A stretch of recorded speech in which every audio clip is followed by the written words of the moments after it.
Hello and welcome to the G-Shock overview of the Casio G-Shock Mudman Series.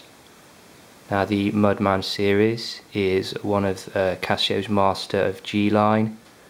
The main point on this series is the fact that each model is mud resistant.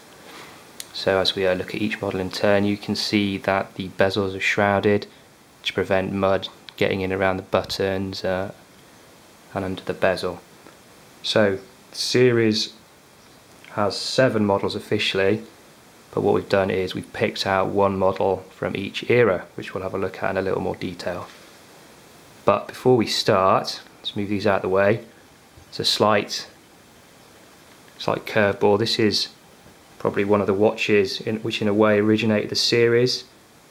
The very first master of G was the DW 5500 back in the mid-80s, which was nicknamed the Mudman because it had the shrouded buttons.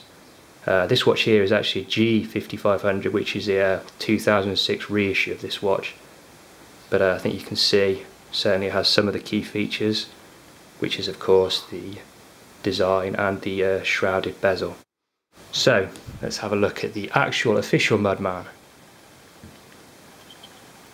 So here's the first one, first official Mudman, the DW8400. This also came in an analog version briefly as well, but they're quite rare. So this model here, DW8400, you can see it's got the mud resistant bezel, which is shrouded to prevent the mud getting in. Otherwise it's basically a DW6900 model in a chunkier case.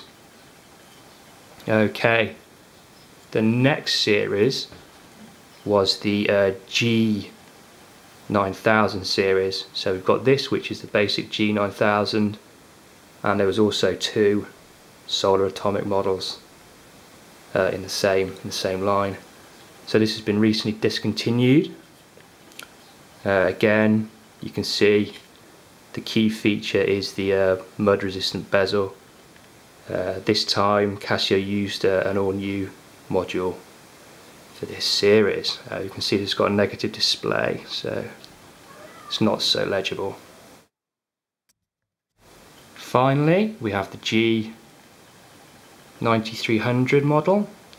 This is the latest model, solar atomic. It also has a compass on board and other things. As you can see, again, we've got the shrouded bezel. This is a far bigger watch though. So, hope you've enjoyed our quick video overview. Be sure to check this out and more cool things on gshockzone.com.